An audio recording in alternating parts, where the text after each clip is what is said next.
दोस्तों, ये बात हम सब बखूबी जानते हैं कि कुरान मजीद वाहिद एक ऐसी किताब है जिसमें अल्लाह ताला ने बराह रास्त अपने बंदों से गुफ्तगू की है। दोस्तों, अल्लाह ताला ने फरमाया कि यही कुरान मजीद अगर पहाड़ों पर नाजिल किया जाता तो वो इसका बोझ बर्दाश्त न कर सकते और यकीनन पहाड़ रेजा रेजा हो जाते। कुरान मजीद अल्लाह ताला की निशानियों से भरपूर है। अल्लाह ताला ने कुरान मजीद में जा बजा फरमाया, तुम में से कौन है जो गौर व फिक्र करे। और अल्लाह ताला ये भी फरमाता है कि हम तुम्हें अपनी निशानियां तुम्हारे अंदर और खुले आसमान तले दिखाएंगे, यहां तक कि तुम कह उठो कि बेशक यही हक है।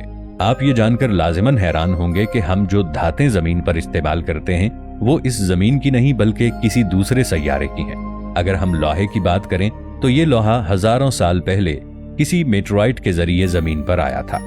साइंसदानों ने इस बात का अंदाजा अब लगाया है, मगर कुरान पाक ने 1400 साल पहले इस बारे में हमें बता दिया था। सूरह हदीद की आयत नंबर 25 में अल्लाह ताला ने इरशाद फरमाया, और हमने लोहा उतारा, इसमें सख्त लड़ाई का सामान है और लोगों के लिए फायदे हैं। इसके अलावा दोस्तों, हम अपनी जिंदगी में पानी का इस्तेमाल करते हैं। पानी हमारे लिए निहायत अहम है और ये जिंदगी का अहम तरीन हिस्सा है। इसके बगैर जिंदगी नामुमकिन है। लेकिन क्या आप जानते हैं कि ये पानी भी इस जमीन की पैदावार नहीं है? साइंसदानों ने जदीद तहकीक करके इस बात का अंदाजा लगाया कि ये पानी इस सैयारे की पैदावार नहीं, बल्कि कुरान मजीद ने ये बात 1400 साल पहले बता दी थी। जैसा कि कुरान मजीद में अल्लाह ताला का इरशाद है, और हमने आसमान से एक अंदाजे के मुताबिक पानी उतारा और फिर इसे जमीन पर ठहराया, और बेशक हम इसे ले जाने पर कादिर हैं। सूरतुल मोमिनून आयत नंबर 118। जैसा कि आप जानते हैं कि इंसान की उंगलियों के फिंगरप्रिंट्स इंसानी जिस्म का सबसे ज्यादा पेचीदा और मुनफरिद हिस्सा है। किसी भी एक इंसान के फिंगरप्रिंट्स किसी दूसरे इंसान के फिंगरप्रिंट्स के साथ मैच नहीं कर सकते, और यही फिंगरप्रिंट्स इंसान की शनाख्त का जरिया है। जदीद साइंस ने कुछ ही अरसा पहले इस बात का अंदाजा लगाया और ये दरियाफ्त किया कि कोई भी इंसान फिंगरप्रिंट्स के जरिए बाआसानी किसी की शनाख्त कर सकता है, मगर अल्लाह ताला ने इस बात को कुरान मजीद में 1400 साल पहले वजाहत के साथ बता दिया था। सूरतुल क़ियामा आयत नंबर 4 में इरशाद बारी ताला है, जिसका मफहूम कुछ यूं है कि क्यों नहीं हम इस बात पर कादिर हैं कि हम इंसान की उंगलियों की पोरों तक को ठीक कर दें। दोस्तों, जब एक मादा मकड़ी बच्चे देती है तो वो नर मकड़ी को मार देती है। ये पूरा खानदान ही इसी बुनियाद पर चलता है, यानी कि दुनिया में सबसे झगड़ालू किस्म का और कमजोर घर मकड़ी का होता है।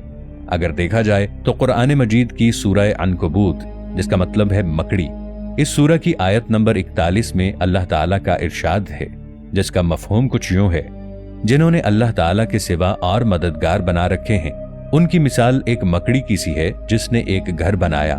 बेशक घरों में सबसे कमजोर घर मकड़ी का ही है। क्या अच्छा होता अगर वो ये जान जाते।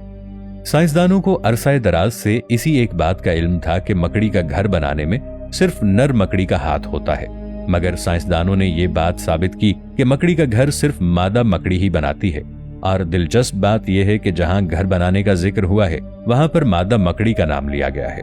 साइंस इस बात को तस्लीम कर चुकी है कि सबसे कमजोर घर मकड़ी का है। अगर हम खला की बात करें, 2011 में नासा ने एक ऐसा सैयारा दरियाफ्त किया जो 2 सितारों को ऑर्बिट करता है। इस सैयारे पर 2 सूरज गुरूब और तुलू होते हैं। साइंसदानों ने इस सैयारे का नाम कैल्पर 16b रखा है, मगर कुरान मजीद में इस सैयारे का जिक्र अल्लाह ताला ने 1400 साल पहले बयान कर दिया है। इस सैयारे पर 2 समतें मशरिक और 2 समतें मगरिब की देखी जा सकती हैं। कुरान मजीद में भी अल्लाह ताला ने कुछ इस तरह इरशाद फरमाया। सूरतुल मारिज आयत नंबर 40 में इरशाद बारी ताला होता है, जिसका मफहूम है, तो मुझे तमाम मशरिकों और तमाम मगरिबों के रब की कसम, बेशक हम जरूर कादिर हैं। दोस्तों, जब कोई एस्ट्रोनॉट खला में जाता है तो उसके देखने की तवानाई धुंधला जाती है, यानी वो ज्यादा गहराई तक नहीं देख पाते, क्योंकि खला उनकी आंखों पर असरअंदाज होता है। ऐसा क्यों होता है? साइंस ने ये बात कुछ अरसा पहले दरियाफ्त की है, जबकि कुरान मजीद में 1400 साल पहले इसका जिक्र कुछ यूं मौजूद है। सूरतुल हिज्र आयत 14-15 में इरशाद रब्बानी है, जिसका मफहूम है, और अगर हम उनके लिए आसमान की तरफ भी दरवाजा खोल दें कि दिन को इसमें चढ़ते, जब भी यही कहते कि हमारी निगाह चुंधिया गई है, बल्कि हम पर जादू हुआ है।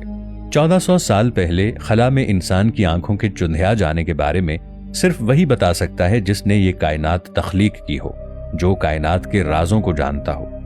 दोस्तों, जैसा कि हम सब जानते हैं कि सूरज जो हमारे निजाम शमसी के कशिश सैकल का मरकज है और हमारी जमीन पर तवानाई का सबसे बड़ा जरिया है, हम इसके बारे में हैरान कुन हकायक आपके सामने रखते हैं। सूरज में 92% हाइड्रोजन और 8% हीलियम पाई जाती है। अगर हम इस जदोल को देखें तो इसमें हाइड्रोजन का निशान है और अरबी में इसको हा कहा जाता है।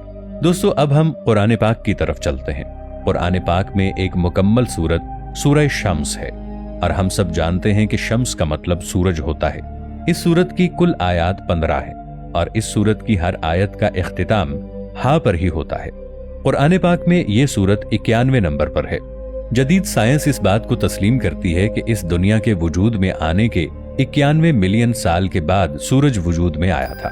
अगर हम सूरज और जमीन के दरमियान कम तरीन फासिला देखें तो वो भी 4.91 मिलियन माइल्स ही बनता है। दोस्तों, कुरान पाक की ये अददी तरतीब आपको और हैरान और परेशान कर देगी कि जमीन और सूरज का औसतन फासिला 15 करोड़ किलोमीटर है। अगर हम सूरह शम्स की कुल आयात पर गौर करें तो वो भी 15 ही हैं। और मजीद हैरानी की बात यह है कि सूरज का बुनियादी दर्जा हरारत भी 15 मिलियन सेल्सियस ही है। साइंसदान आज इस बात को दरियाफ्त कर रहे हैं कि मरने के बाद इंसान की हड्डियां पत्थर या लोहे में तब्दील हो सकती हैं, मगर कुरान पाक में इसी बात का तज़किरा कुछ इस तरह मौजूद है।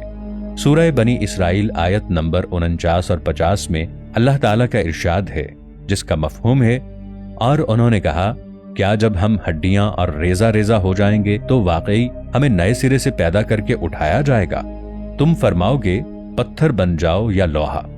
क्या आप जानते हैं कि खलाबाज जब खला में जाते हैं तो ऑक्सीजन का लेवल कम होने की वजह से उनका सीना टाइट हो जाता है और उन्हें सांस लेने में काफी मुश्किलात का सामना करना पड़ता है। उन्हें ऐसा लगता है जैसे उनका सीना किसी ने जकड़ लिया हो। ये हकीकत भी साइंसदानों ने आज दरियाफ्त की है, जबकि कुरान पाक में इसका 1400 साल पहले जिक्र है।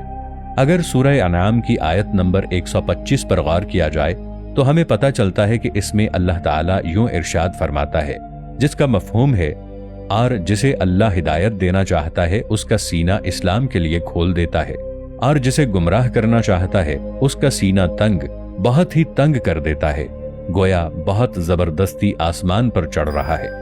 दोस्तों, साइंसदानों ने 17वीं सदी में एक रोज़ेटे नेबुला दरियाफ्त किया था, जिसका जिक्र कुरान पाक में 1400 साल से मौजूद है। इस रोज़ेटे नेबुला की बनावट और रंग बिल्कुल गुलाब की तरह है। कुरान मजीद में इसका जिक्र कुछ इस तरह मौजूद है।